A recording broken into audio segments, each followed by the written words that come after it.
Hi everyone, it's Aaliyah. It has been a while, once again, since I last saw you. I was really hoping that I was going to be updating regularly during Vlogmas, and then I started recording what was going to be the video that is my story, my background. And because I've been fighting, I think probably the worst depression I've had now in, almost 30 years. Not quite 30 years, but almost. Um, when I was recording that video, it really brought me further down than I had anticipated that it would. I thought it would be easy enough just to share some of the details and the background to it, and that I could get through it relatively fine. And I was absolutely horribly mistaken. And I then spent a week just being much lower than I had even been with the depression, crying a lot, and on top of that, just the exhaustion that I have with my fibromyalgia and the other stressors that I've been having at home with my family. It just all became too much for me. I really was hoping I'd be able to show up daily and share things with you, and I regret that I wasn't able to do that. But I'm going to try to share a little bit of my story with you today. I'm going to cut it down and make it brief, but just touch the highlights with it. And then I have a bunch of stuff that I want to talk about with you. So I've been writing down some notes. I'm going to keep it short today to maybe just my story, the background, and then maybe share a little funny story with you at the end, just to put a little bit of lightheartedness into the video. I apologize for I can see here if I look at my camera that I've got like all these little cloudy areas on it. That's my broken phone. I will be getting a new one very shortly for free as part of our very expensive cellular plan. And I have cleared the memory on this phone now, because previously it was stopping me every time I was recording saying storage full, storage full. So I'm now down to only 46% of my storage used. So hopefully we'll get through this. If not, it's going to cut me off. I'm going to splice it together with the follow-up video, and we'll take it from there. I'm going to chill about these things and just share with you. Okay, so my background story. My mother, after she came to Canada with my dad in 1950, I think she suffered a lot from depression. She was away from her family. She was an only child, but she was away from her uncles and extended family members, like, cousins and stuff like that. Very different lifestyle here in Canada, of course. She came from a wealthy home, and now she had a husband who was struggling to make a living as a refugee from World War II. And at the time when I was 5 years old, I think my father, trying to recapture what he and his family lost during the war, when the Nazis came in and just grabbed them from their home one day and put them into a labor camp, I think he wanted to reclaim a little bit of that. And so he purchased land outside of the island of Montreal. Up until then, and I'm sorry this is disjointed, this is how my fibro brain is working, so I hope you can follow along somehow. Up until then, we lived on the island of Montreal until I was 5. And my mom had lots of friends, very sociable person. We lived in a neighborhood where her friends would come to her house. They'd have like a coffee clutch. Many of them were German, as she had been. I had friends. We would all go out together, like as, groups of moms and the kids, and we would go whether to lunch or to the park or you name it. And when I was 5, my father purchased land. I don't know in terms of miles, I'm sorry, but about 25 kilometers away from the island of Montreal. Again, I'm sorry, I'm not sure in terms of miles what that is, maybe 15 to 18 miles. And it was literally in the middle of a barley field. It was on farmland that a family was selling off. Their old farmhouse was nearby. And there were a couple of streets within maybe, I don't know, half a kilometer from us, but it was an entirely French neighborhood. It was a very small, what we call in those days, village. And this is where my dad built his home. My mom did not know how to drive.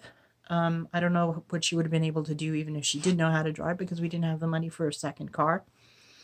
And I had to take several buses to go to an English school in the village. There was no one for me to play with, and there was no one for her to socialize with. All she had was the telephone to talk to her friends. But they had their lives, and they were getting together with their friends and going out. So she couldn't even talk to them on the phone regularly.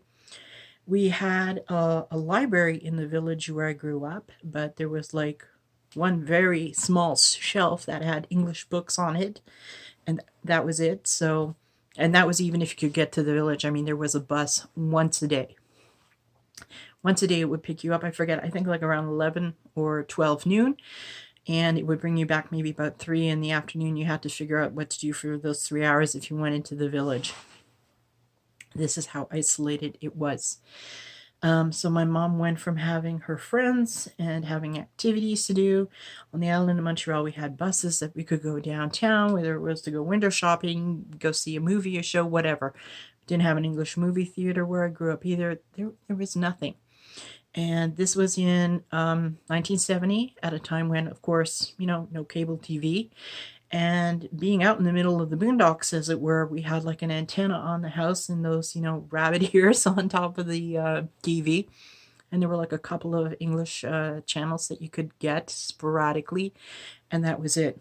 So once I started going to school full time, like for the full day, I think kindergarten was like a shorter day, but once I went to the village with the bus transportation back and forth, I was gone, I don't know, let's say from 8 in the morning until, I don't know, maybe 3:30, almost 4. My mother was home alone. Nobody to talk to, nothing to do. And that, I think, was worst circumstance to put her in. And so she was extremely, extremely depressed. And I'm sharing this with you now just so I can put my story into a little bit of context, and you won't perhaps judge my parents so harshly. My father also, I think, was very emotionally traumatized by his experiences with his family during the war. And he was emotionally distant. I mean, he would always go the extra mile to help a person out in need, but in terms of perceiving, let's say, the challenges that my mom or I faced out there being so lonely, I don't know that he was able to recognize the impact that isolation was having on us. So my mother and father both had a friend that they had known from 1950 through 1960, and they maintained this friendship with him despite knowing some unsavory information about him. And this man became my abuser, my molester, for several years. I don't know exactly what age it started. I imagine at least by the time I was 8. I know for sure by the time I was 9, those I have more clear memories of. And it lasted until I was 14 when he, for me, sorry, but thankfully passed away. I think it was one of the happiest days I'd ever had. And my mother in particular supported, and it seems like even encouraged, this abuse. She had some sort of a very dysfunctional relationship with him, obviously. I think she was turning to him seeking approval. He was also very wealthy, like her family had been. Even though he had inherited his wealth, he hadn't earned any of it. And I was regularly put into harm's way when we would either drive into Montreal and visit his house, or when we would even, worse for me, go up to his country house and spend weekends there, or sometimes a week during summer vacation, or he would drive out to come and visit us. My mother would have very inappropriate phone conversations with him about my developing body, my experiences, things like that. And that had a real impact on me. But in addition to that, my mother was suffering very badly from depression. And there would be many times, and this goes back to around the same time frame, if not maybe even earlier, when she would be threatening to commit suicide, that she wanted me to stay home with her, not go to school. And she would regularly say, that if I walked out that door, that she would be, maybe floating down the river when I came home. And, we literally lived 50 feet away from a river, and I took that threat very seriously. There were times when I would stay home and missed a fair amount of school. There were times when I would just like bravely go and, just want to, I guess, with self preservation, get away from that and just hope for the best. She would regularly threaten to leave my father and tell me tales about how she would be broke and starving, and she would be lying in some alley somewhere in Montreal, excuse me, with maybe rats for company and stuff like that. And all of these things put together with being the only child and having nobody to turn to, I think had a tremendous impact on my mental and emotional health very, very early on. And I think this was the start of my dysthymia, which is defined as like chronic low grade depression. It's typically often a result of trauma at a very early age when the brain is still developing. When I say I can't remember certain time frames, I do have dissociative disorder. All of this has been officially, what do you call it? Not prescribed, diagnosed by at least a couple of psychiatrists that I have had assessments carried out with here in Montreal in terms of trying to determine what the best treatment has been for me along the way. And that dissociative disorder has actually served a bit of a protective mechanism for me in that times of real trauma in my life, I will just totally blank out. I've had one or two experiences actually in my adulthood where a situation I found so very stressful or emotionally threatening, if not physically threatening, that I have just sort of like blanked out, if you will, for a period of 10 minutes or longer. Sometimes these would occur during periods of self harm, which I won't get into over here because it's enough that you know about it. And yeah, so those were my experiences going through till about 14. Later on then in my adolescent years, I tried discussing with my mother more in particular what it was that caused her to put me in circumstances like that. She was still, I believe, very unwell, and she just denied that I had any of those experiences. She would say that I was blowing things entirely out of proportion, even though there were times when he would start molesting me right in front of her. I mean, I even remember one occasion when I was looking at her and she was just casually looking back and then looking at other things that she was doing while he was touching me inappropriately.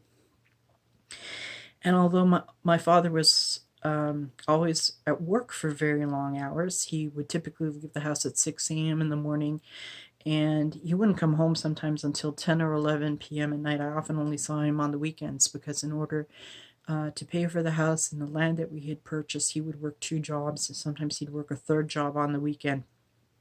So my mom was isolated in that regard too. It wasn't as though he was coming home at an early enough hour and then they spend wonderful evenings together. She didn't have any of that. But there were occasions when my father was present, particularly when we went up to this man's country house for a weekend or for a week during the summer. And my dad would hear my reactions to, being sent upstairs, let's say, to go and get the man and say, hey, we're all having lunch now. And, knock on his door and he'd be there, fully undressed, waiting for me, that sort of a thing. And my dad would hear me come down screaming.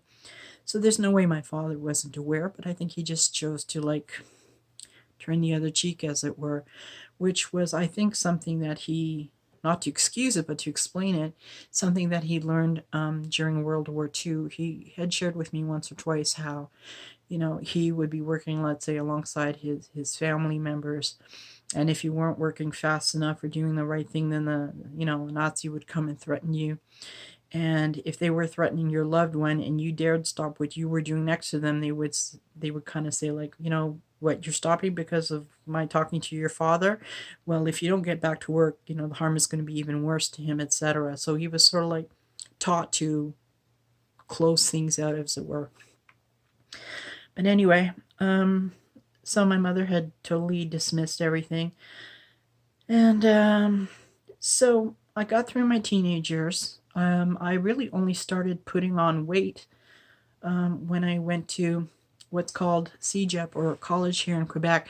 We go to school until grade 11. Then we typically have 2 years if we plan to go to university, or 3 years if we're taking like a vocational training. So 2 years of this college, and then we move on to university. So it was between high school and university when I started putting on some weight. Not too much at that point, maybe about 30 pounds overweight I was. But that increased as, men became more open with their interest in me. It was not something that I could handle or that I was prepared to deal with at all. I'd never discussed my experiences with my girlfriends, and I certainly couldn't discuss it with my mother, so I was trying to navigate that all on my own. And when I really put on weight was many years later, my mid to late 20s, after I met my husband.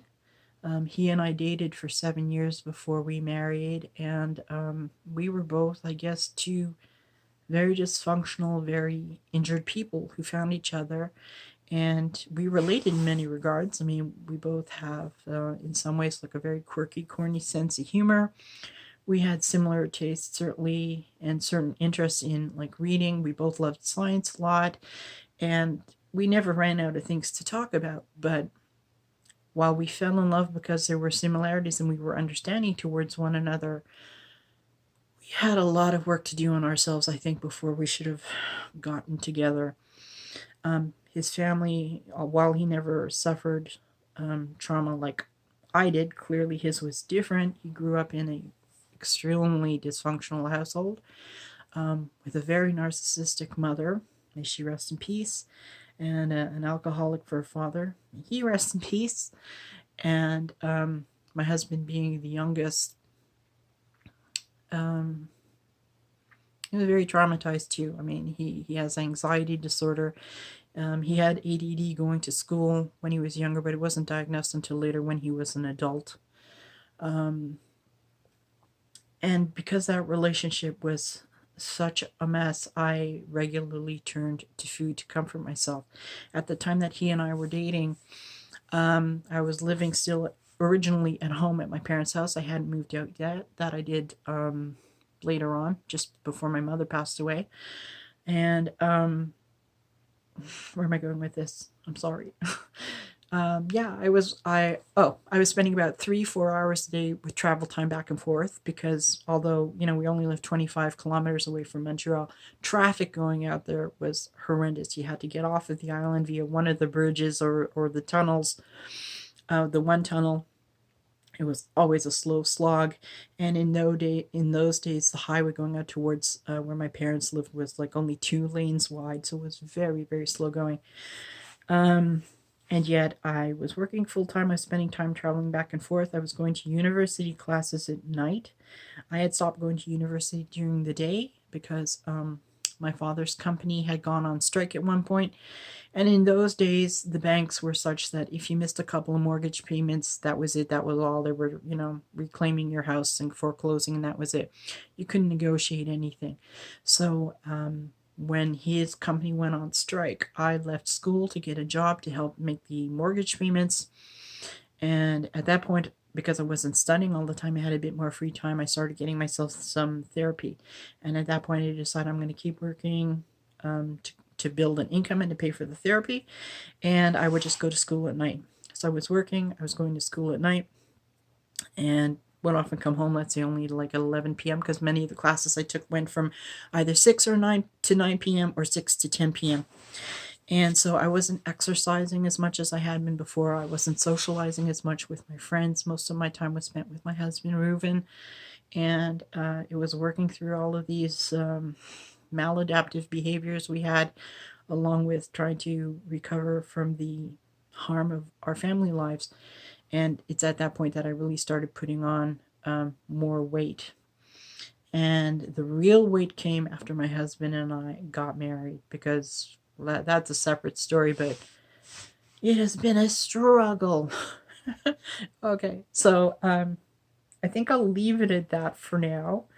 I, my brain fog is such that I really can't think of what more to say now. Oh yeah, then there's a story about my mother passing away. Just very quickly. So I hopefully don't have to mention this in another video. You can try to be positive from now on. My mother had been diagnosed with ovarian cancer, and unfortunately, at such a late stage that she died within 3 months of receiving her diagnosis. Now, my father had decided that we would care for her while she stayed at home. He didn't want her going into a hospice.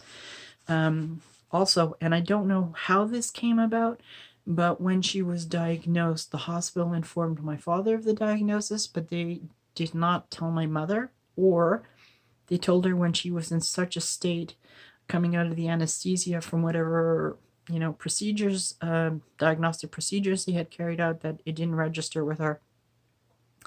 But my dad decided that, okay, we're not going to tell her until we absolutely have to, that she's not going to make it, and we're going to bring her home with us. And we did.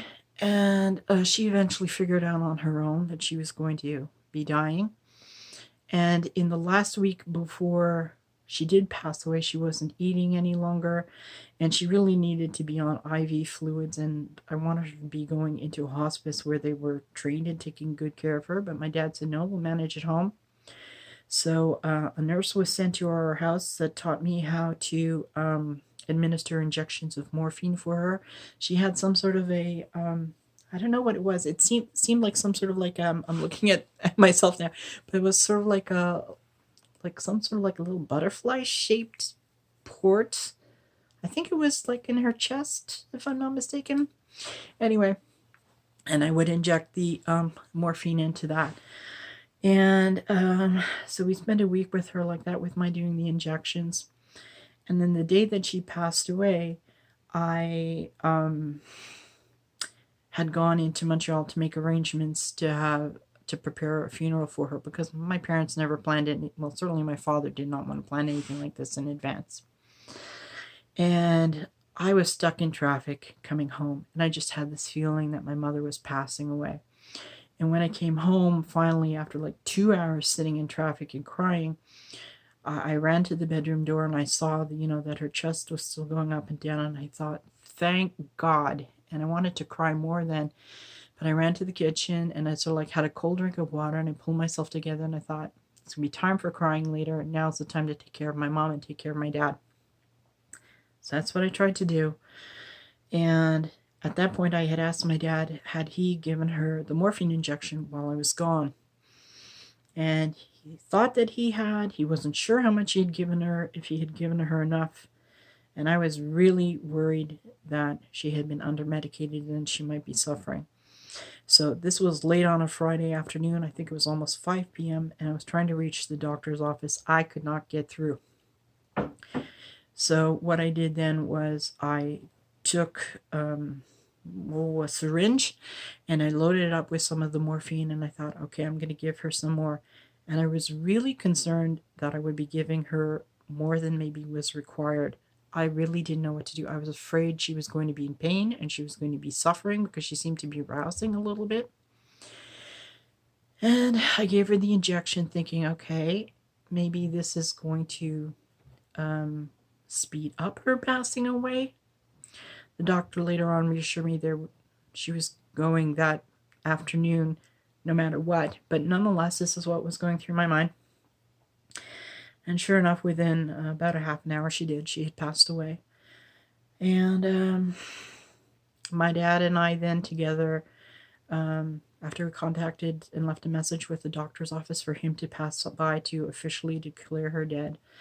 Oh, I should have said this is TMI. So if you're not comfortable with these things, turn away now.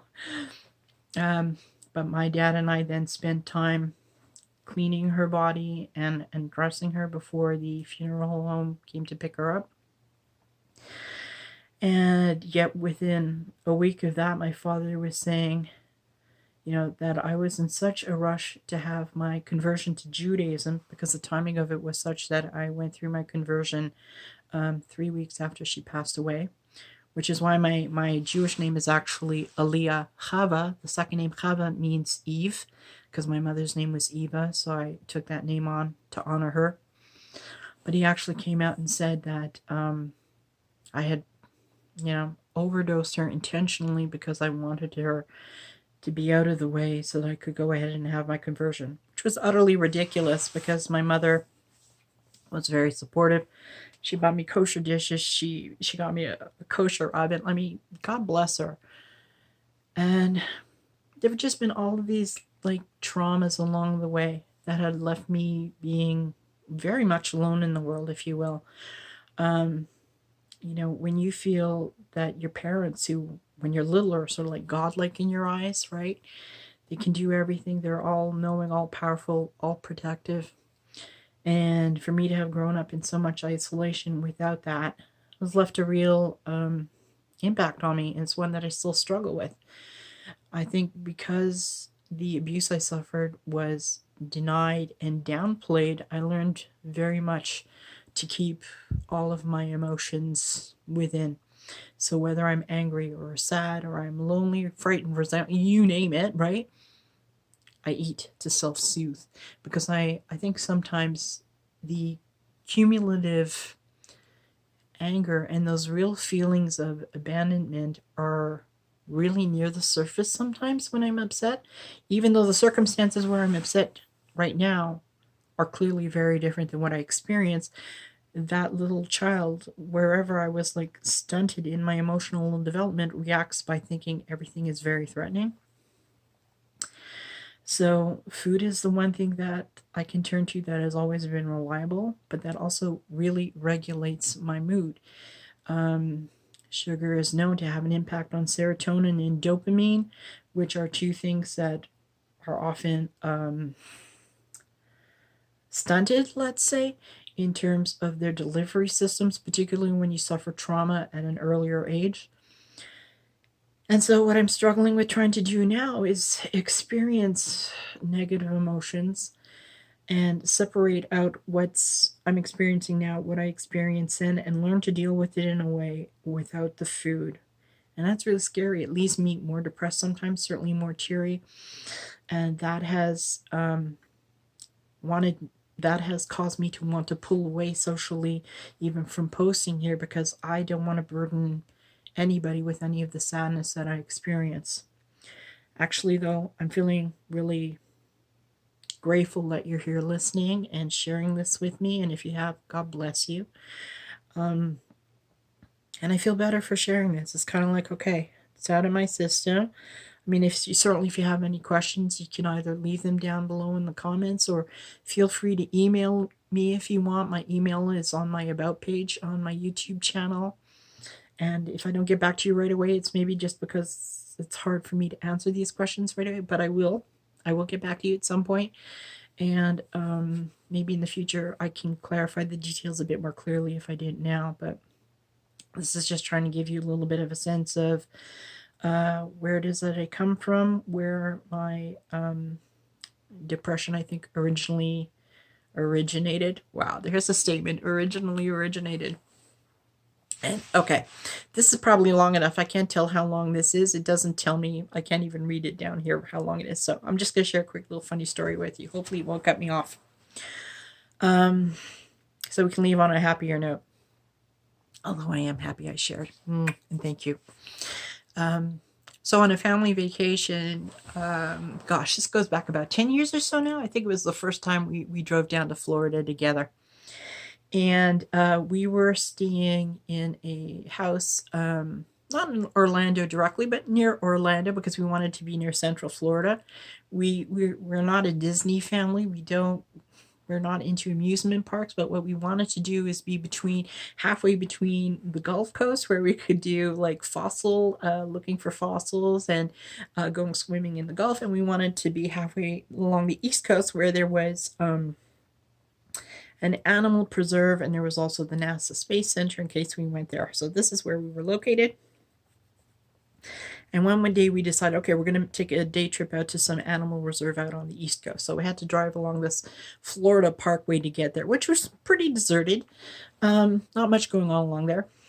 And we come up to a toll booth because it was a toll highway. And I realized, Oh my gosh, I've gone through all of our American quarters. And this was one of those toll booths that did not have an attendant. You either had one of those like automatic passes on your car, which we didn't know about the first time we went to Florida, or you had the change to put in the bucket and it had to be exact change. And I didn't have an American quarter. And I thought, what am I going to do? I can't go through the toll. And my husband is saying, don't worry about it. Go through the toll. And I tried putting a Canadian quarter into the toll booth because it's roughly the same size, but that didn't work. So I stupidly put in 2 quarters. I think, okay, with the exchange, it'll be more than the 25 cents, but that was the issue. And so they're saying, just go, just go. And luckily, I don't know, I think it was like earlier on a Sunday morning we had left, so there was very little traffic. And most of the traffic were not tourists, but like Floridians going by on one of these, pass lanes, right? So we weren't blocking anybody. So what I did instead is I said, no, I'm not running this. I don't want to get in trouble with the police by, running a toll booth. So I pulled off and there was an exit over it. So we take the exit. And it's looking pretty deserted, this exit, okay? There are really like no signs when you get to the end of the exit ramp saying, turn left for this, turn right for that. Like no signs for gas station, hotels, nothing. Okay, so maybe we're in the middle of a little community, little farming area. I don't know. So I decided, okay, we're going to turn to the right. We're going to go under the underpass, and we're going to go north first, and we're going to check out what's over there. And worst comes to worst, we'll turn around, we'll go the other direction. Surely somewhere along the way, we're going to be able to make change and get a quarter. So after a little bit of driving, I come along and we see this sign, and it said something like, what did it say? Oh gosh, I wrote it down on a note somewhere, but it was some sort of like a reception center, Central Florida Reception Center. Yeah, that's what it said. And thought, wow, this is great, reception center. Okay, maybe this is like a quiet touristy area. Maybe there's a wildlife preserve nearby or something. And okay, great. We're going to pull in over here next to where the sign is, and we'll ask somebody and maybe break change. There were a lot of cars in the parking lot. There was even a lineup of people. We thought, whoa, okay. So I'm the one doing the driving. I'm often the driver. My husband has ADD. In particular, when we're on a new route, it's safer for me to drive because he's looking everywhere but at the road. So he gets out of the car while I'm in the car with our boys, who were, I don't know, maybe 8, 9, 10 years old at the time. And we see, okay, there's like this security guard standing there. So my husband moseys on over to him in his security outfit. And, the guy has a holster on and he's got a gun. And don't think too much of that. I mean, we're Canadian and our gun laws are like highly restrictive. You can't have a gun and ammunition in the same room. But we figure, okay, this is America, different laws. And okay, so the security guard has a gun. Okay, great. And while my husband's walking up to him, like this whole line of people are sort of like turning to look at my husband and wondering what he's doing. And the guard is sort of, changing his stance to look at what my husband's doing coming up to him.